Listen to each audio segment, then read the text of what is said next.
Bueno, buenas tardes, mi nombre es Ana Cristina Taborda, estoy con mi compañera Marisol Marmolejo y mi compañero Albeiro Martínez. Nosotros somos estudiantes de psicología de quinto semestre, estamos en la materia de práctica investigativa 1 con el profesor Pablo Medina. En este momento estamos haciendo la entrevista a nuestro invitado, que es el psicólogo Carlos Zapata.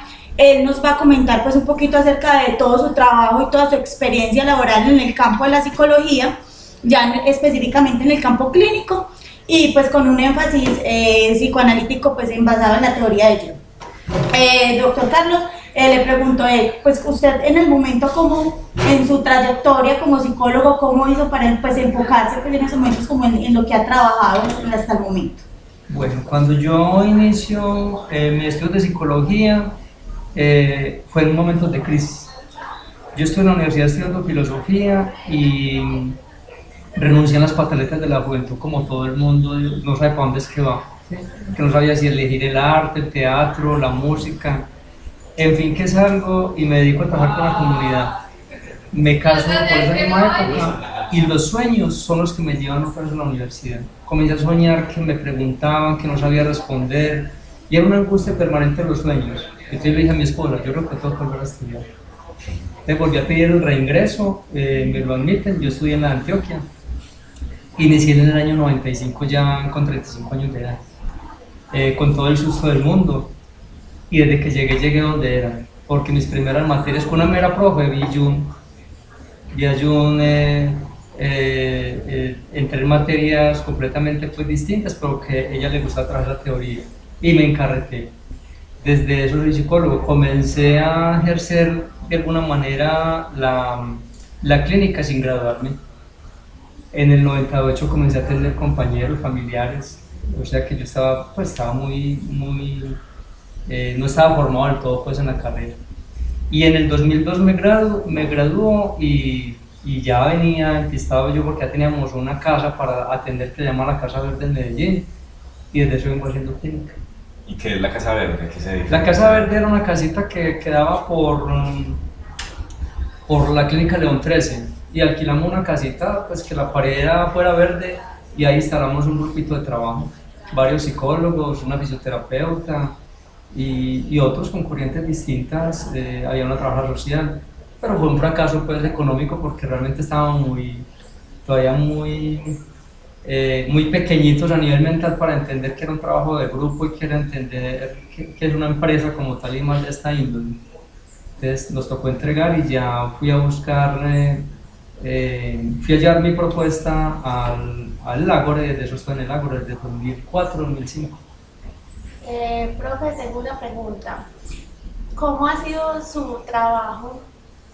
O sea, ¿cómo es como más o menos el rol del psicólogo en cuanto a la clínica como tal? O sea, la aplicación de sus conocimientos en cuanto al paciente, como la intervención, el proceso de, o sea, como hacer como ¿cómo se dice? ¿Me ayudan? Así, el encuadre del paciente, o sea, la entrevista, después el diagnóstico y luego el tratamiento. Ajá. ¿Cómo lo maneja? Bueno, ¿cómo lo manejo yo? Sí. Yo a veces he pensado que hay tantas psicologías como psicólogos existen, porque así tengamos una dirección teórica, de alguna manera se imprime esa singularidad del psicólogo, ¿sí? en el trabajo clínico. Cuando un paciente llega a terapia, yo trato de no mirar el trauma como tal, la dificultad. La entrevista se inicia así desde los traumas: quién es, de dónde viene, qué pasa con su historia, su genealogía, sus enfermedades físicas, toda su sintomatología. Y a partir de lo que el paciente cuenta, entonces uno ya le hace una propuesta. La propuesta, como yo trabajo, digamos que el nodo más grande es la terapia junguiana, el análisis junguiano. Entonces se maneja todo lo simbólico, los arquetipos, que son, digamos, que las fuerzas, los principios básicos, que son las preguntas fundamentales del ser humano frente a la vida, la muerte, su origen, ¿sí? Su nombre, su genealogía como tal, su historia familiar. Y una vez yo recojo toda esa información, te le hago la devolución y le digo desde qué puntos de vista vamos a trabajar. Yo creo que los pacientes tienen que saber dónde quién está, ¿sí? Porque la queja de muchos pacientes cuando van de psicólogo en psicólogo es que ese señor que no habla, ese otro que que no no sirve, habla, ese que no me ayudó, que no no me me ayudó, resolvió. ¿cierto? Entonces yo creo que el paciente por justicia merece saber dónde quién está para ver si su mito personal se ajusta al proceso de la terapia. Entonces, Carlos, pues como te interrumpo ahí, entonces tú recomiendas que normalmente cuando uno vaya como a intervenir en pues, en el ámbito de la clínica, cuando usted vaya a intervenir en un paciente, se le haga totalmente claridad del campo o pues de la corriente y la metodología que usted va a utilizar con él. Creo que sí, porque es que cuando uno va a una terapia, a un trabajo clínico, a mí me parece que un acto de humildad uno como paciente. Es que uno donde quién va a ir a dejar el alma por Dios, donde quién va a ir a contarle esos secretos que no ha contado a nadie, esa mismicidad, esas cosas tan soterradas que uno tiene, o que de pronto ni se ha enterado de eso, pero en manos de quién está colocando su espíritu, su alma. Detrás de todos los que trabajan con el ser humano se esconden muchos seres de los cuales hay que confiar, que tengan el título, ¿cierto? Entonces creo que por justicia es de saber dónde quién está, si puede conocer un poquito el currículo de uno por la recomendación que le hacen otros, es importante, el que llega por azar con mayor razón, porque quiere que lo atienda cualquier persona, con tal de que era psicólogo, entonces que él sepa dónde quién está, ¿cierto? Para qué va a hacer la clínica, su proceso que va a demandar, y no quedarse en un aspecto traumático, porque es importante siempre abrir posibilidades a los pacientes. Las teorías traumáticas y estructuralistas lo que proponen es que uno es lo que es, ¿cierto? Es decir, yo soy esquizofrénico y así la desarrollo a los 50 años, yo soy esquizofrénico, siempre lo he sido pues, de alguna manera, solamente que un evento detona el asunto, ¿cierto? En ese sentido, pienso que empieza a generar más confidencialidad el paciente en la terapia, ¿sí? Hay veces que le colocamos demasiado misterio a indagar obsesivamente sobre asuntos, la sexualidad, ¿cierto? De más que tiene un rayón porque lo violaron, o porque lo tocaron, o porque lo abandonaron, o porque se murió la mamá. Muchas veces hay preguntas muy dolorosas en el individuo que no tienen que ver con el tipo de trauma, sino con otro tipo de preguntas, ¿sí? Lo existencial a uno lo marca mucho, esas crisis existenciales, madre, ¿yo quién soy? ¿Para dónde voy? Tantos años estudiando, renuncié a las carreras, o me casé, o tengo un hijo. Yo puedo hacer una pona bien y en un momento dado, por el mero hecho de tener un hijo, algo se me viene encima porque no soy capaz con la responsabilidad, ese rol no lo soporto y se descompone familia, me separo de la pareja y puedo elegir unos caminos no convenientes, ¿sí? Entonces yo creo que es importante y saber cuál es el juego de uno ahí, el rol, porque uno nota como que agudizan mucho y tocan mucho una heridita como para buscar qué tiene que ver el trauma puede ser cualquier cosa y además es probable que eso de lo que el paciente vino a hablar no sea lo importante. Es el pretexto para él poder volver o ingresar a decir otras cosas completamente distintas a las del interés inicial. Porque uno empieza, ¿a qué viniste hoy? No sé cómo decirlo todo, ¿qué pasa? ¿Por dónde empiezo? ¿Por el principio? ¿Por el final? Entonces empieza su juego, ¿sí? De silencios, de palabras, y uno sabe que ahí detrás está sumergida otra cosa, ¿sí? Bueno, ¿hubo alguna situación que lo llevaron a que usted escogiera los autores con los cuales hace terapia en este momento? Yo, pues cuando volví a la universidad más veterano, eso es de sentido, ¿sí? Definitivamente a mí las teorías que me marcaron fueron las analíticas. Entonces yo veía a Freud, todas las corrientes pues, de Freud, todo ese montón de personajes que aparecen luego pues, en las teorías de él, y a Jung, ¿sí? Esos dos personajes me empiezan a mover mucho por el análisis, por la forma agudizada con que se hace la pregunta, la forma de intervenir. Y las otras, me parece que las psicologías más modernas no es que no sean funcionales, sino que no concuerdan con mi alma, con mi ser, ¿sí? Yo creo que los psicólogos son buenos todos cuando le meten en su corriente en forma, cuando creen en eso, cuando lo hacen con ahínco, con amor, cuando sienten que frente a ellos hay un ser humano que vino a nosotros por alguna razón, él no fue donde cualquiera a regalarle 50.000 pesos o más o lo que sea, y que ese señor va a hacer magia allá o esa mujer va a hacer magia en la consulta. Ese ser llegó allá por una razón de un dolor que ya es intolerable. Entonces, me parece que vale la pena que uno piense para qué está hecho y para qué elige la teoría. De allí que yo creo que los psicólogos somos psicólogos todos, los que nos dedicamos a este cuento, y debemos de conversar, de abrir los vasos comunicantes y conversar desde las distintas miradas sin decir, no, es que tu psicología no es buena, no, es que la mía es mejor, no, es que ustedes tienen una mirada muy traumática del asunto, sino porque a uno lo marca ese estilo, porque a uno lo marca esa teoría, porque tiene que ver con el mito personal, ¿sí?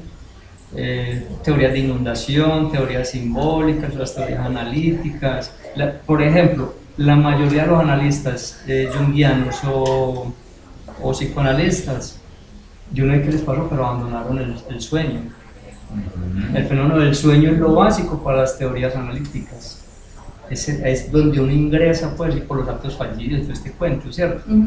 Pero uno de los analistas, yo no sé si es aquí en nuestro país solamente, pero van de analistas que se dedican a hablar de todo, pero yo no sé si es que les da miedo, no saben abordar el sueño. No tienen suficiente conocimiento, no sí, quieren. No. Pero realmente eso nos da muchas pistas, ¿sí? Por ejemplo, el sueño es plurisignificativo. El sueño desde la psicología analítica, el psicoanálisis, es traumático y siempre tiene una connotación sexual, ¿cierto? Acá siempre vamos ahí a la neurosis, a mí me parece que la teoría junguiana abre un abanico grande, lo abre tan grande que ahí se mete todo el mundo a trabajar, entonces surge la transpersonal, una cantidad de psicologías que toman, yo creo que tiene su origen ahí, y eso da pie hasta para que Nueva Era también se meta en el asunto, pues, con los junguianos, ¿cierto? Pero el análisis junguiano como tal me parece que es muy científico. Y que la teoría junguiana puede ser como esto, y él la despliega más a las dos puntas.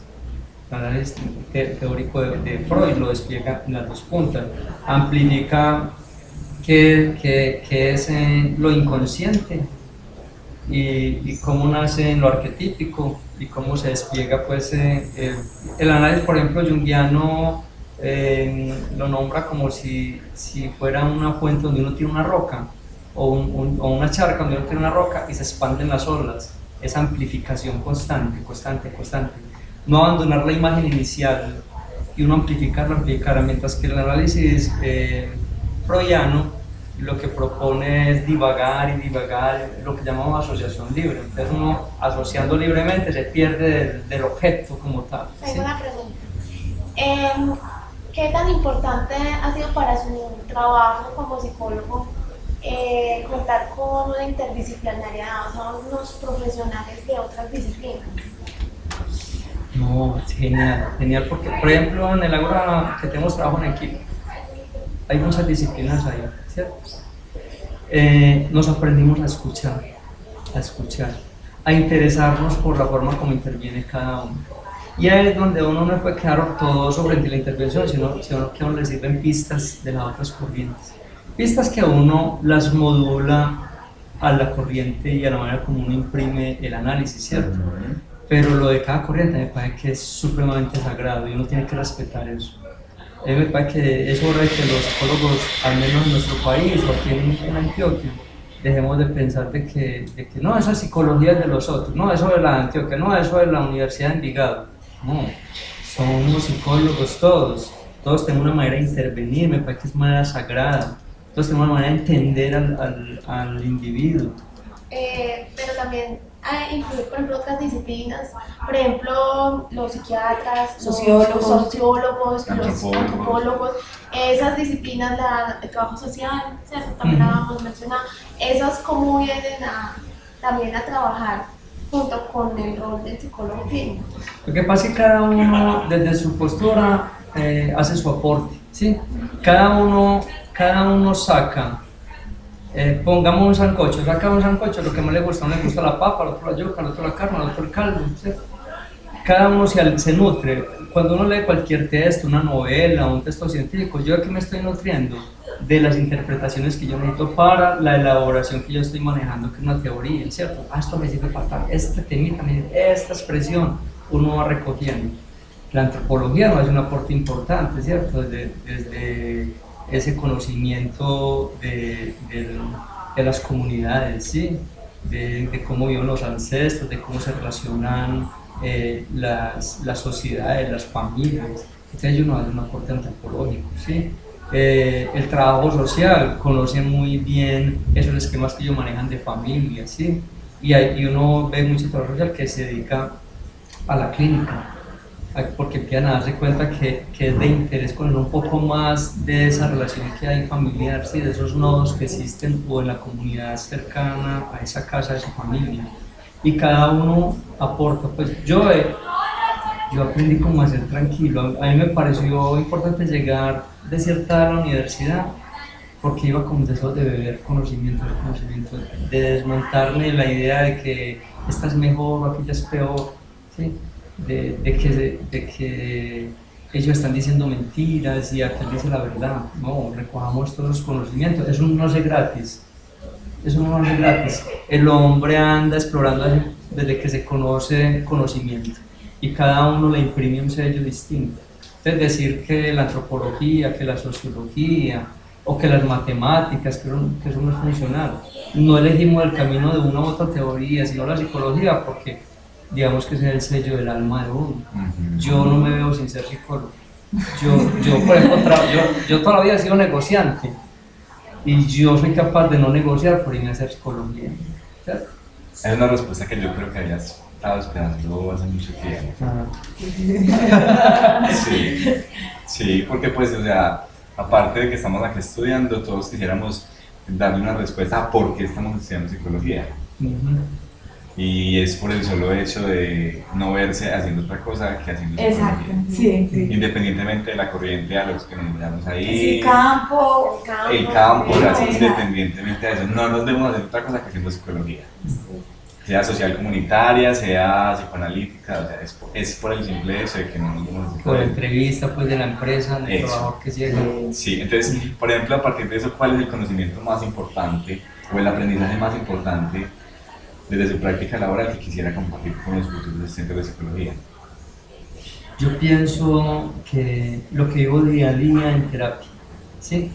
Yo tuve un profe que yo lo conocí todo el tiempo en la universidad, que estuve 7 años, y los ejemplos de él nunca dejaron de ser el ejemplo del libro, y él es un analista, un psicoanalista. Yo me preguntaba, ¿todo este profe es que nunca le pasa nada con los pacientes? A eso me refiero. Nunca le pasa nada con los pacientes, no le llega el esquizofrénico, como les llega a uno, no les llega el obsesivo, no le llegan estas cosas por aquí, él da ejemplos concretos de la una vida cotidiana. Claro, ¿cierto?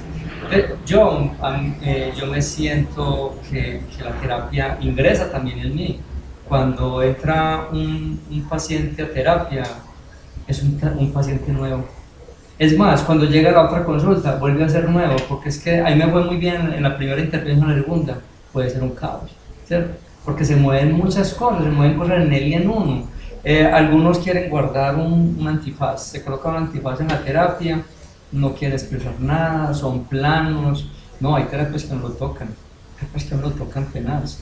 Uno sí tiene que aprender, es que el problema es del otro y no es de uno. Pero por ejemplo, yo el año pasado tuve una intervención de grupos aquí en los colegios de Envigado, trabajando 4 grupos específicos de 4 instituciones de Envigado, y empezamos a tocar ese asunto de los muchachos, porque hablan tanto en clase, porque son tan groseros, porque tanto bullying, porque no les gusta estudiar. Cuando empezamos a tocar el alma de los muchachos, tocamos fibras muy poderosas. Nos dimos cuenta que detrás de la rebeldía, del no escuchar, de no querer aprender, hay niños violados, hay niños sin padres, sin madres, maltratados, niños que siguen siendo agredidos en la escuela por los docentes. por la institución como tal, por el modelo que existe, el modelo pedagógico, que en muchos aspectos es un fracaso para el momento histórico de nuestro país. Entonces, cuando los muchachos empiezan a través de los procesos que nosotros hacíamos, que estamos manejando mucho la arteterapia, ¿sí? Arteterapia. Ellos empiezan a desarrollar ese asunto, a contar su historia a través de las máscaras que diseñamos, a través de los enterramientos simbólicos, a través de los mandalas, de tantas cosas pues, que hacemos en la arteterapia de arcilla. Me le parte el alma. ¿Sí? Y yo entré en una crisis tal que yo tuve que ir a hablar con un terapeuta de apoyo para poder también uno liberar la angustia que uno ha adquirido. Eso genera. Claro, eso genera muchas cosas en uno. Entonces, hay gente que cree que es invulnerable, ¿sí? O no tocan más allá y se hace unos análisis largos y uno ve como que el paciente no progresa. Sí, eso te iba a decir, o sea, terapias que duran hasta 15 años, No, 20 años y que el paciente sigue llegando con el mismo malestar, o sea, se sigue sintiendo mal. Sí, o yo sea, creo que eso no cambia como nada en él. Lo que pasa es que hay un asunto, lo que se le olvida a muchos analistas, o los que trabajamos en la clínica, es que el ser humano es simbólico. Entonces, claro, la palabra es lo más grande que tiene el ser humano para transmitir en lo que dice y para transmitir en lo que no dice, ¿sí? En los gestos, sus posturas corporales, su energía física, manifiestan un montón de cosas, pero la palabra se agota en algún momento. Entonces, cuando uno es capaz de generar otras energías, otras sinergias, para que el paciente también sea capaz de contar de otra manera, te lo cuenta pintando, lo cuenta cantando, lo cuenta trabajando, manejando la arcilla, ¿sí? Haciendo, por ejemplo, nosotros hacemos unos formatos grandes de la figura humana y eso parecen unas cosas enormes, muy hermosas ahí, ¿sí? Les voy a contar, por ejemplo, una experiencia. Una niña con cáncer, estaba interviniendo un grupito pequeño con leucemia, niños que morían, que llegaban con los tratamientos por mascaritas, muy decaídos, y un día íbamos a hacer la silueta corporal y llenarla de sentido, ¿sí? Y una niña, Melissa, como con 4 añitos, le digo, Melissa, acostate sobre la cartulina para que tu mamá te haga la silueta. Y dice, no, mi mamá que no me haga. ¿Cómo que tu mamá que no te haga? No, para volver a nacer con cáncer. Entonces, mire, el hecho de acostarse sobre un papel y la niña decir que no se deja hacer la silueta nomás porque va a nacer con cáncer, hay una connotación. Hay una cosa muy tenaz, la niña que está sintiendo, ¿cierto? ¿Qué es eso de nacer? ¿Quién me dio la vida? ¿Y cómo volver a dar la vida a otra persona que me va a hacer nacer con cáncer? ¿Sí? Caso, por ejemplo, este cuento que tengo aquí a la mano, este cuento habla de una experiencia que tuve en Medicáncer durante 2 años, digamos que en mis prácticas, ¿sí? Yo me regalé allá, yo hice 2 años de prácticas en Medicáncer porque este es un lugar para aprender. Entonces me toca trabajar con los que hacían las traqueostomías, que son las ostomías pero roticos para poder comer o respirar, los ostomizados, que son los que hacen los de colon, ¿sí? Y todos los enfermos de distintas categorías me tocó intervenirlos allá del teatro. Hicimos teatro con señoras con cáncer de seno, ¿sí? Y recuerdo a una mujer que estábamos con el grupo ostomizados y, por ejemplo, caso sencillo, uno como psicólogo trabajando con ostomizados, esa gente que tiene estas bolsitas tienen muchos problemas de autoestima, de autoimagen, tienen problemas de pasar vergüenza porque se escapan sus vientos, los olores. Entonces, lo primero que hicieron en el padre es, vea, aquí no piensen si se les vino un viento, si hay mal olor a caca, aquí simplemente somos seres humanos que vamos a trabajar sobre el asunto de cómo aprender a reelaborar nuestro esquema corporal y vivir con la situación, ¿cierto? Entonces una de estas señoras, después de generar todos los encuadres, una de estas señoras una vez les colocó a que construyamos el monstruo del alma, ¿sí? Y era hacer en arcilla algún sentimiento difícil, rabia, dolor, miedo, angustia, desesperanza, miedo a la muerte, cualquier cosa, ¿sí?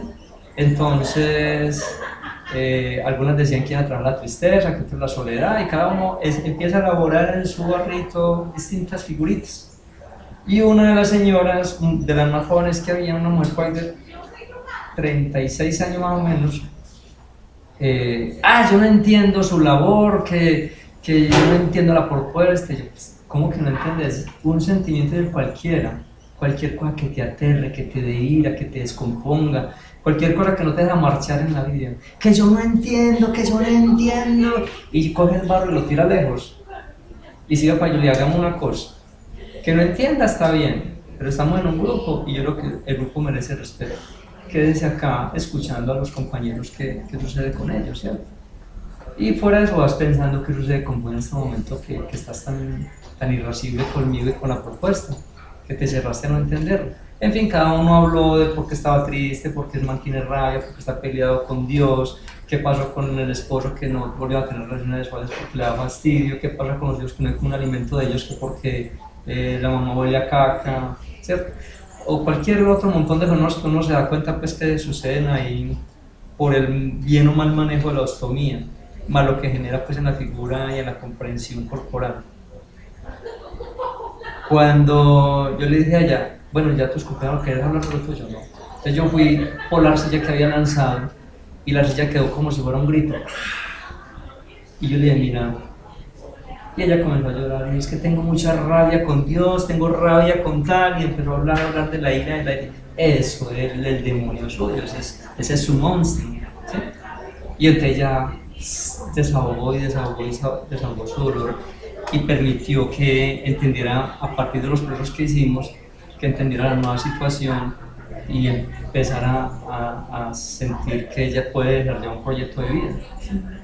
Que así como ella puede estar amenazada por la muerte, a mí me puede dar un barro, el barro me amenaza la muerte porque me entra una infección y me mata, ¿sí? El hecho de estar vivos, hay posibilidad de morir siempre. Bueno. Entonces vos en qué más lo que más trabajas son en talleres terapéuticos. Y individual, pues mi terapia consiste en dejar tareas, ¿sí? Normalmente la mayoría termina el trabajo de intervención y el paciente vuelve dentro de 15 horas a volver a intervenir. Yo siempre dejo unas preguntas y a veces dejo unas tareas que no me las tienen que hacer, porque yo siempre digo, las tareas no son para mí, son para ustedes. ¿Para qué coloco las tareas? Pienso que avanzamos más rápido en el proceso, que nos vamos a eternizar ahí, ¿cierto? Por problemas económicos, por el problema transferencial y contratransferencial que sucede en la terapia, que es normal, y es que el paciente es humano, como empieza, hay momentos en que la terapia no avanza, eso es como si estuviéramos en un pantano, patinando por donde vamos, ¿cierto? Se desdibuja y no aparecen esos puntales para uno agarrarse y seguir en el proceso, entonces muchos abandonan la terapia. Entonces la idea es tratar de que un paciente no abandone la terapia, porque para que abrir un montón de cosas para no cerrarse, ¿sí? A veces es más dañino generar estas aperturas y no cerrar. Lo económico hace que muchos renuncien porque se prioriza el plato de comida, se prioriza el pasaje, ¿sí? La salida con el hijo, con la pareja, que ir a pagar X cantidad de plata por una sesión de trabajo. Entonces me parece que uno también tiene que ir mirando qué va pasando con el paciente, ¿sí? No dejarlo ahí. Hay pacientes que llegan con unas propuestas y a veces uno no se las permite ni decir, ¿sí? Yo no sé, pero pienso que si un paciente tiene en la punta de la lengua supuestamente lo que más causa dolor, el trauma central, lo que él tenía que decir, me fue muy fregado decirle, dejémoslo ahí, nos vemos la semana que viene. Porque se acabó el tiempo. Yo no se la cuento al terapeuta, yo para la otra semana no se la cuento, porque era el momento, eso es lo que llamamos el tiempo del kairos o tiempo justo. El tiempo justo, ahí era el tiempo justo para haber captado esa información. De esto ya no puede pasar otro montón de cosas, ya no la cuento. ¿Sí? Sí. Aunque se dice que uno va a elaborar a la casa, pues no, que es que como la iba a decir, la va a repensar, la va a decir de esta manera. Es decir, cuando uno metaforiza un síntoma, un asunto, pues uno vuelve y lo rememoriza de mucha manera, vuelve y se lo cuenta uno a sí mismo, ¿cierto? Por eso se dice que en el análisis ni siquiera el terapeuta tiene que poner mucha atención, quien tiene que atender lo que habla, lo que no dice es precisamente quien está en el trauma. Entonces, por eso en el diván dicen, pues escúchese lo que dice, no esté pendiente de lo que yo le escuche. Entonces por algunos se quedan de que el terapeuta se les duerme ¿sí? O que están hablando solo porque él está por ahí tomando tinto. Carlos, ¿qué estudios luego del pregrado has hecho para complementar pues, como tu conocimiento? ¿Qué lees? ¿Qué ves en este has momento? analizado? ¿Has sido los ¿Qué investigas? Yo estudiaba... asistís? adicionales, estudios adicionales, especializaciones, no sé, pues... La vida mía, no tengo muchos cartones colgados en mi casa, ¿cierto? Yo leo mucho, estudio mucho, investigo mucho, voy a muchas cosas, pero yo no voy detrás de las fuentes de cartón, ¿cierto? Que bueno, que tengo, en este momento tengo dos diplomados nomás, ¿sí? Un diplomado en educación experiencial, que fue un diplomado muy interesante, con fama, con la idea de que iba a trabajar en un programa que se llamaba Alcatraz, que era intervenir las empresas desde el clima laboral. Una experiencia muy bonita pues hacer ese diplomado y lo refresca a uno mucho pues en su formación.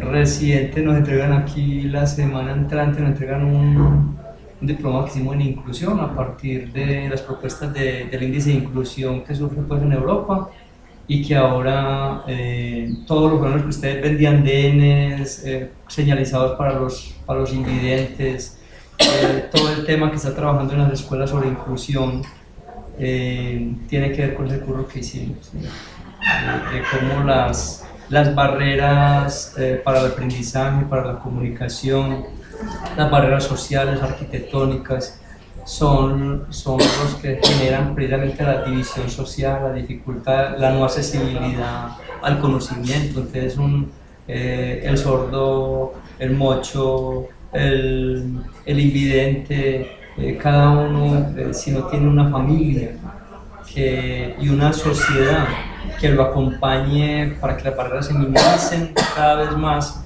muchos no ingresan a la universidad, muchos no son aptos para el trabajo, entonces los dejan como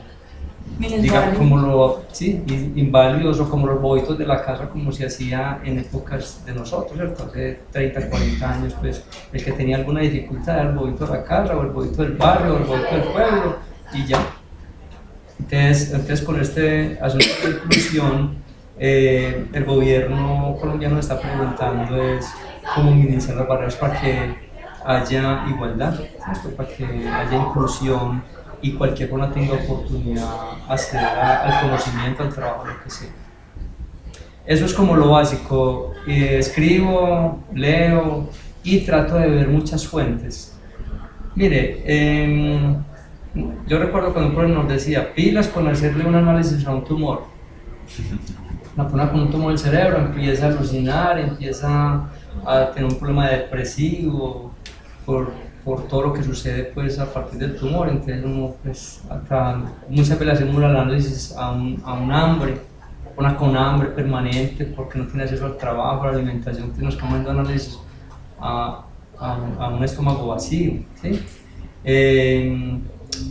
Ahora se han hecho muchos descubrimientos, digamos que más o menos recientes, más desde el año 50 del siglo pasado para acá, del siglo XX para acá, donde la alimentación es un gran precursor de depresión, de ansiedad, de estrés, de esquizofrenia, de Asperger, que es un autismo. Nada más y nada menos porque el gluten, probado científicamente con grupos muy grandes, con grupos de 20 años de investigación, de 3, de 5, de 8, con mucha investigación en muchos países del mundo, Europa, Estados Unidos, donde se demuestra que el gluten en la dieta es causante de depresión, de ansiedad, de estrés, de Parkinson, de Alzheimer, envejecimiento prematuro, de esos dolores que llamamos las cefalias permanentes, ¿sí? Entonces una dieta con gluten y con carbohidratos es una dieta fatal para la salud mental primero. Entonces, hay un libro que me parece que valdría la pena que ustedes investigan, se llama Cerebro de Pan. Para psicólogos me parece que valdría la pena. Para los que trabajan con los alimentos, ¿cómo llaman? Los nutricionistas me parece que deben de conocer todo lo que está surgiendo a partir de la investigación, desde los cereales por la misma manipulación genética el cereal no es apto para el alimento humano. No es que no alimente, sino que, pongámosle, que ustedes vean un elefante y la carne alimenta, démosle carne al elefante porque creo que alimenta mucho la carne. ¿Qué le pasará al elefante? Primero, pues no será capaz de comérsela. Y suponiendo que se la hagamos comer, ¿qué consecuencias generaría, cierto? Un elefante come cortezas de árboles, nosotros comeremos cortezas de árboles, ¿sí? Una jirafa va y come tunas y un montón de hierbas que nosotros no seríamos capaces de comer, ¿cierto? De plantas, es apto para ellos, ¿cierto? Entonces no es que no alimente, porque antes, pues es que si es un alimento básico y todo el mundo come arroz y todo el mundo come pan, ¿sí? Y dije, sí, todo el mundo come, pero las consecuencias para la genética humana, ¿cuál va a ser? Entonces ustedes van a chocar con muchas cosas, ¿sí? Hace poco, unos 6 meses atendí una mujer que me llegó con una epilepsia, ¿sí? Ya tenía 2 cirugías, las últimas 2 cirugías fueron entre noviembre y diciembre del año pasado. Y la pelada quedó con un tic muy tenaz que era. Se mangaba completamente desde acá. Se retiraba todo esto. Y toma medicina. Primero convulsionaba mucho más por antes de las cirugías. Hice unas recesiones aquí en estas áreas del frontal. En fin, que la pelada mejoró, pero y con una tristeza muy marcada, una depresión. Yo le dije, bueno, yo no sé qué puedo hacer con esto, pero intentemos. Entonces comencé a hacer unas terapias de cruzamiento y es de cómo se inhibe un cerebro y otro. Y eso no es de Jung, ¿cierto? Son investigaciones de las que yo voy haciendo y que voy poniendo en práctica, ¿sí? Entonces comenzamos a hacer un juego de respiración por fosa nasal izquierda, fosa nasal derecha, sin taparse uno la nariz, tomar conciencia de que estoy respirando uno por la fosa. Y uno dice, yo no soy capaz, porque a no le entra la aire es por las dos. Pero en el momento en que uno se concentra, que tiene que ver algo de pronto con yoga, en el momento en que uno se concentra, uno empieza a percibir que entra el aire por ahí. Y cuando entra el aire por ahí, ahí mismo hay una inversión cerebral. ¿Quién se va a ocupar de esto? Porque cada cerebro se ocupa de las partes contrarias. Entonces comenzamos terapia de cruzamiento y la mandé a la casa de hacer todo el tiempo que pudiera los mismos TIC, pero en el lado contrario. Entonces en vez de hacer esto, lo hacía en y lo hacía obligada. Y cuando empezaba, y cuando iba a empezar ella lo tenía que hacer más rápido, hacerlo más rápido con conciencia. A los 8 días comenzó el proceso de diferenciación con respecto a la primera entrada de ella. En la primera encuentro, que fue para mí muy prematuro, muy rápido, no creí que iba tan rápido, entonces llegó haciendo esto. Cuando ella sentía un umbral, entonces me dice, ya va a empezar. Entonces en la segunda sesión hacía esto. Y yo, háganle más duro, entonces lo hacía más rápido. En fin, trabajé con esta muchacha 3, casi 4 meses y terminamos sin ningún tic nervioso. ¿Sí? Maravilloso. Sin ningún tic nervioso. Y lo que le propuse es lo que no abandonar la medicina, que es que uno se mete en campos que son fregados, que no le competen, y uno tiene que respetar de alguna manera con el otro profesional, ¿cierto? Vaya, el profesional la va a ver y le va a decir si le merma la medicina o no, ¿sí? Y usted va a ir mirando lo que va pasando en su cerebro, ¿sí? Digamos que la niña es una peladita de 19 años con unas dificultades familiares, personales y todo, pero que hay un segundo momento para trabajar con ella y es mejorar mucho la autoestima, ¿sí? Porque a partir de la dificultad de esta mujer, pues que fue muy dependiente de mamá. Que la mamá influye mucho sobre ella, le da miedo que salga, que consiga un novio, que no sé qué, entonces necesita hacer el segundo proceso. Digamos que está suspendida en este momento la terapia por dificultad económica, aunque he hecho algunas asesorías gratis para poder llevar el acompañamiento un poquito más lejos. Pero bueno, eso son por ejemplo cosas, dolores de cabeza, muchas cosas las quitamos a través de trabajo terapéutico, ¿sí? Entonces uno como psicólogo necesita ir a mirar otras fuentes, cerciorarse, para no quedarse engreído pues que todo lo vamos a por a punta de terapia, ¿sí? Yo soy uno que a mí no me gusta, digamos, estar mandando al paciente donde el psiquiatra, ¿cierto? pero hay momentos de crisis tan tenaces, que es bueno de pronto recoger ese personaje, ese ser humano, y que consuma alguna medicina mientras lo estabilizamos, ¿sí? Y que sea el psiquiatra quien vaya mermando la dosis. Porque a veces también entramos a descalificar al otro nos descalifica a nosotros. Yo estaba haciendo un trabajo grupal con mujeres, se llamaba, es un grupo con mujeres mastectomizadas por cáncer, que es la resección quirúrgica de seno.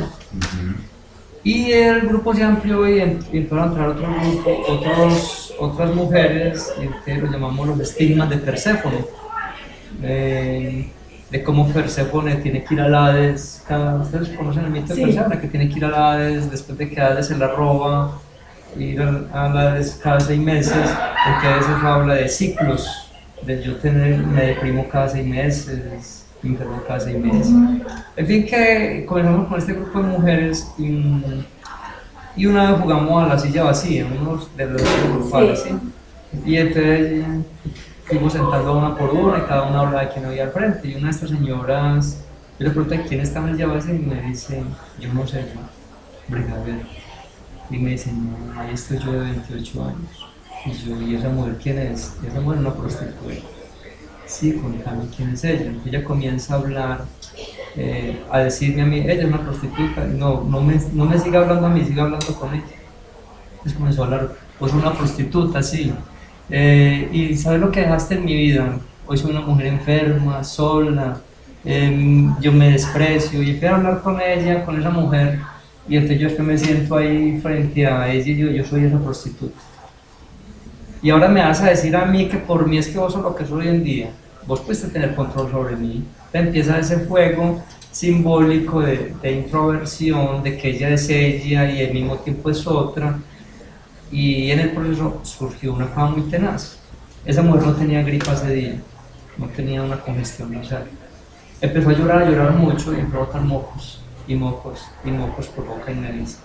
Lo que yo les digo a ustedes es poquito. Salía eran mocos, yo no sé en qué parte tenía toda la flema guardada. Hasta el punto que ella botaba, buscábamos papeles higiénicos, trapos, lo que fuera, para que ella evacuara ese montón. Ella comenzó a hiperventilar. Entonces yo, pues madre, estamos en una sesión nocturna, no hay médico aquí en el Ágora. Entonces yo trato de calmarla, me voy a poner para el baño, para refrescarla, para que se sonara. En fin, que toda la terapia funcionó en nombre de esa señora, que ya todo el mundo se acerca, para apoyar. Mira que ellos también tenían problemas, ¿qué tal? En fin, que póngale que puede ser más de una taza de moco objetivo. Va y le dice al psiquiatra lo que va a pasar, dice, no vuelva por allá, que eso es muy raro. Siga tomando la droguita. No vuelvas a las terapias, siga tomando la droguita, que usted tenía una gripa y le salió la cosa. La señora venía en un proceso muy doloroso de pareja, de enfermedad corporal. A los 3 meses se desarrolló un cáncer y a los 6 meses muere. ¿Sí? Entonces uno dice, ¿qué pasa ahí? ¿Qué pasa ahí? Que la señora iba a comenzar a laborar y se frenó el proceso. Y así por el estilo. Yo quisiera leerle este cuento porque este cuento recoge lo que son las negociaciones que nosotros hacemos con el alma. Nosotros somos de los que tenemos un problema con papá, mamá o con la pareja o sea que uno en una nota que trabajé toda la semana y me leí 3 libros y yo hijo de madre creí que iba a ser capaz y el profe me rajó con uno y dice, bueno, no puede ser psicólogo con eso normal.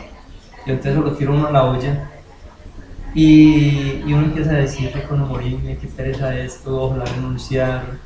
Y a partir de un juego que hice con los niños con cáncer, comencé a indagar empezamos a hacer teatro con ellos y a que ellos expresaran libremente situaciones, ¿sí? Y surge este cuento, se llama El dragón soy yo. Cuando aún era muy pequeñito, recuerdo que mis padres apenas se dirigían a mí para reprenderme y darme un arsenal de órdenes que utilizaban con el pretexto de cuidarme, protegerme, amarme y formarme. Pero esa actitud ellos poco la entendían, sumiéndome en un estado de soledad y ensimismamiento que luego fue diagnosticado como un déficit de atención. ¿Ustedes van viendo todo lo que va apareciendo ahí? Lo que realmente me importaba de mis padres, más que todos sus esfuerzos de hacer de mí el hijo ideal era sentir sus abrazos, sus caricias y sus besos. era oír de sus labios susurros de ternura y ver en sus ojos la alegría de tenerme. Y entre tanta angustia y aturdimiento inexpresivo de su lenguaje, comencé a inventarme un mecanismo para lograr que se fijaran de una mejor manera en mí. Un día me inventé una fiebrecita que casi ni me funcionó. Después llamé a un virus que se complicaba con diarrea, vómito y mucho desaliento, y descubrí que mis padres se alarmaron acudiendo prestos a mi cuidado. Pero esa calentura no duró más de 15 días, las sábanas mojadas y los medicamentos me sacaron con cierto pesar de aquel estado. Al conocer el tacto de sus dedos, la fuerza protectora de sus brazos que me estrechaban contra sus regazos, sentir el tan-tan de sus corazones en mis oídos. Y todos sus mimos hizo que el jueguito comenzara a gustarme. Fue así como después de hartos intentos fallidos y de compartir largo tiempo en la soledad con mi perro llamado Kaiser, que entre en observarlo y pensar mucho, tuve la maravillosa idea de inventarme una enfermedad llamada cáncer. Recuerdo con cierta nostalgia, y aunque suene extravagantemente patológico, de cómo al inicio de esta me protegían, ya no únicamente mis padres, sino también los doctores, vecinos y familiares. Tanto cuidado me hacía sentir seguro en el mundo. Yo era el preferido, el primero. Pero como en todo descubrimiento, algún día su certeza pierde asidero, noté que tanta dicha mía estaba preñada de lágrimas y gestos de desesperación y angustia dibujada en el rostro y cuerpo de mis desafortunados padres. Precisamente ahora que había encontrado la manera de estar muy pegadito a ellos, que dormía bajo el abrazo y calor de ambos en su cama y que me permitían las más extravagantes pataletas, por cuya suspicacia todo deseo se me había cumplido, fue cuando recordé con cierto terror que me había olvidado de cáncer, mientras creció enormemente dentro de mí, hasta volver a quedar lo mismo o tanto más pequeño a lo que realmente era yo. Pues comencé a anudar los hilos de esa debilucha red que había construido, descubriendo que todos los que me habían acogido estaban sufriendo una especie de autismo hacia mí. Sus atenciones ya no se quedaban ancladas en mi persona. Sus palabras, gestos y miradas me traspasaban hasta el punto que en cierta manera yo ya no contaba para nadie, haciéndose el cáncer tanto más famoso que yo mismo, pues todos hablaban sino de él y con el cáncer. Escuchaba un murmullo de expresiones que a veces me resultaban difíciles de comprender, como por ejemplo, ese cáncer se manda solo, es incontrolable, es una especie muy nueva a la que aún no le hemos podido descifrar su cuadro de comportamiento. Y si de pronto alguien se percataba de mí, notaba que me miraba con cierta estupidez, donde había un dejo de miedo y de pesar, de desprecio y de lástima, de repugnancia y de terror. También comentaban, pobre muchacho, ojalá Dios se acuerde de él, sus padres ya no soportan más ese desastre, pues si uno los observa bien, la dificultad en enterarse de quién están más moribundos, si el niño o ellos. Todo esto me llenó de espanto y lo escuché como una sentencia de muerte. Automáticamente mis ojos y mis manos buscaron torpes para palpar el atlas de mi cuerpo y lo descubrí desértico y enjuto. Entonces el frío heló mi cuerpo cadavérico cuando también adiviné en mis padres una especie de ramas secas como leños después de un largo verano. Ellos también habían caído víctimas de este cáncer que yo llevaba por dentro. Aquí pude comprobar el fracaso de mi invento y lo cerca que estaba de sufrir mi propia muerte. Arrepentido entonces de esta fatal empresa, llamé al monstruo de mi imaginación que había encarnado en mi cuerpo y le dije que yo ya no quería seguir produciendo más ese juego cruel, que era hora de acabarlo, pidiéndole que regresara a esa parte oscura de mi alma, que su papel protagónico en aquel escenario de las sombras ya había terminado. ¿Cuál sería mi sorpresa y susto cuando escuché esa voz de trueno que me respondió como un oráculo desde el propio templo de mi alma? Si para ti fue un simple fuego, para mí fue una excelente oportunidad de nacer a esta realidad, pues en el territorio de las sombras apenas era una idea y ahora soy verbo encarnado, nacido de tus propias entrañas. Eres mi creador y yo soy tu vástago.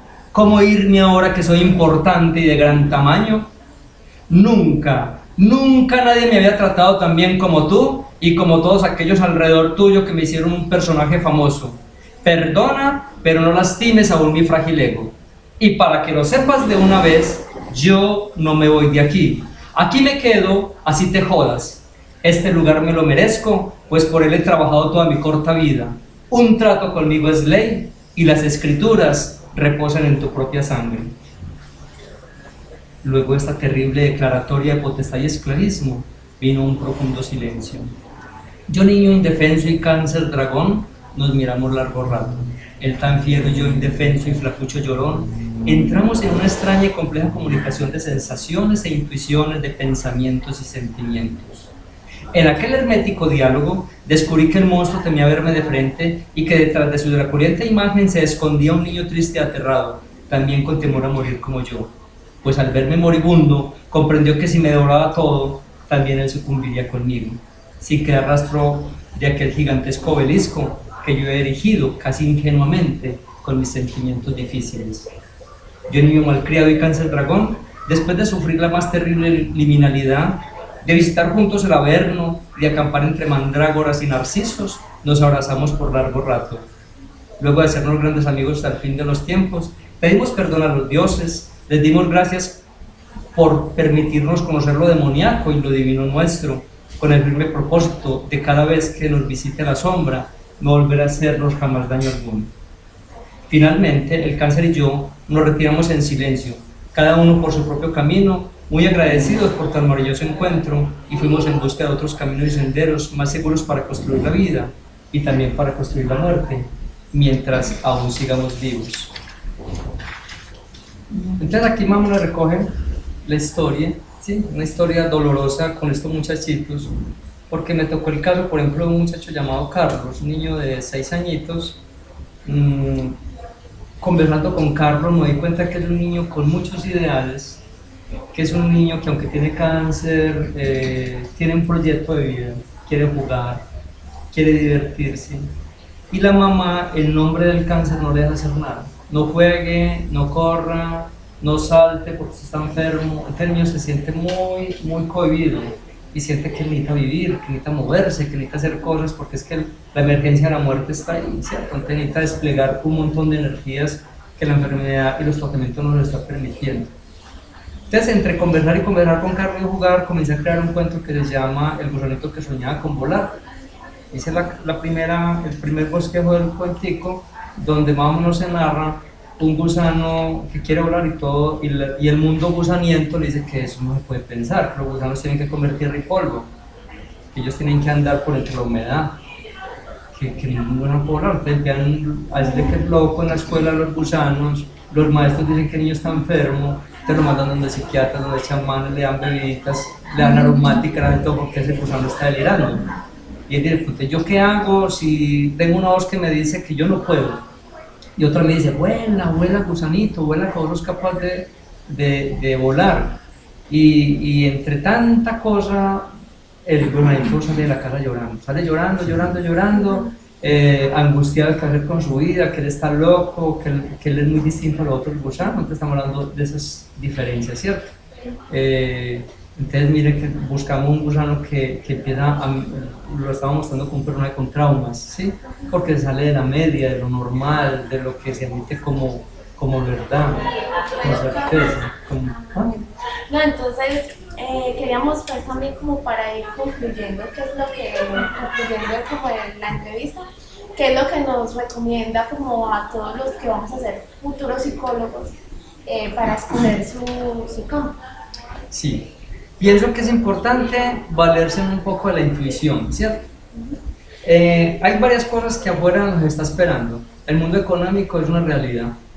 El mundo económico es una realidad y uno a veces tiene que entender por ciertas cosas, porque es que no me va a dejar dividendos, ¿cierto? Eso me va a permitir tener una pareja, un carro, una casa, y entonces yo no tengo ser psicólogo regalado, el que por ahí despistado, sino uno quiere la mejor empresa, ¿cierto? Entonces tienen que mirar, un personaje que es junguiano, Hillman, nos dice que nosotros tenemos que tener dos crecimientos, crecimiento ascendente y crecimiento descendente, ¿cierto?